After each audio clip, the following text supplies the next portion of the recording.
Thariqah Bani Alawi adalah thariqah sadah sufiyah. Thariqah Bani Alawi adalah thariqahnya kaum sufi. Jadi kalau ada Bani Alawi nggak nyufi itu aneh. Setiap Alawiyin pasti nyufi. Dia ngikuti thariqah sufi. Tapi jangan bayangkan tasawuf itu momok gitu ya. Tasawuf itu compang-camping gitu ya.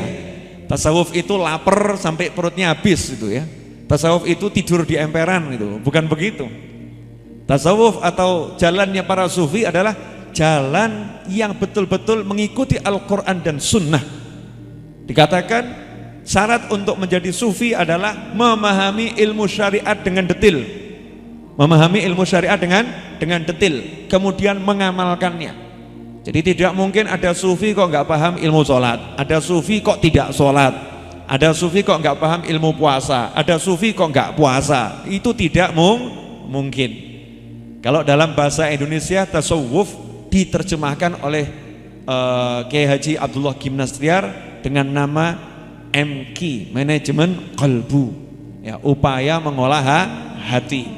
Jadi ilmu-ilmu yang berkaitan dengan upaya mengolah hati, termasuk tubuh tapi yang berkaitan dengan hati, itulah yang disebut ilmu tasawuf. Ilmunya tasawuf, orangnya sufi. Dalam Islam ada ilmu yang berkaitan dengan arkanul Islam.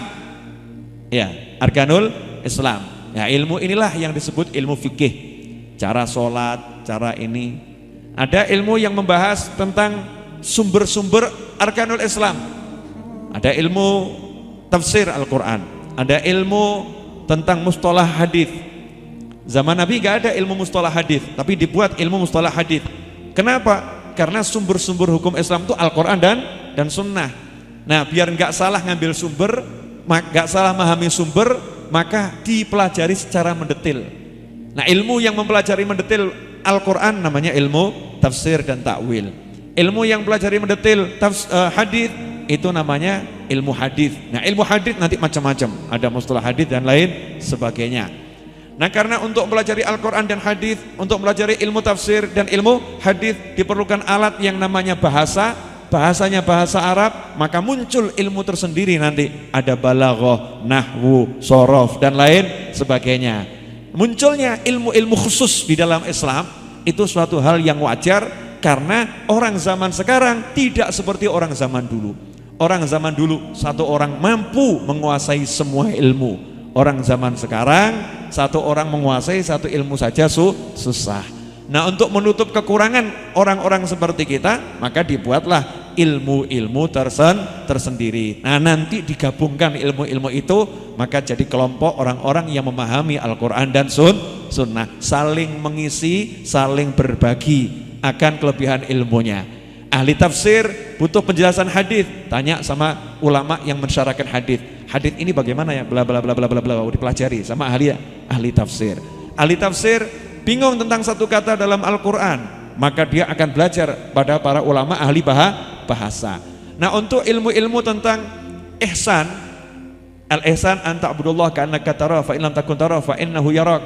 Ihsan adalah engkau beribadah kepada Allah seakan-akan engkau melihat Allah. Jika engkau tidak mampu melihat Allah, maka yakinlah Allah melihatmu. Ilmu tentang ihsan ini disebut ilmu tasawuf. Ya, ilmu tasawuf. Sedangkan ilmu tentang rukun-rukun iman itu disebut ilmu tauhid. Ya, disebut ilmu tauhid. Maka kalau ada orang tidak mau ilmu tasawuf, gak usah kita berdebat dengan orang tersebut. Kenapa? Orang yang gak paham jangan dilayani. Ya, orang yang gak paham. Percuma kita ngomong sama orang yang gak paham, kan capek toh ya. Oh, bukan. Tapi kalau orang yang sekolah, orang belajar, orang kuliah pasti tahu. Memang dalam dunia Islam ada ilmu tentang Islam, ada ilmu tentang iman, ada ilmu tentang ihsan. Ilmu tentang Islam namanya fikih, ilmu tentang iman namanya ilmu tauhid, ilmu tentang ihsan namanya ilmu tasawuf. Itulah nama-nama yang diberikan oleh para ulama agar kita lebih mudah mau belajar yang mana dulu. Sampai di sini jelas?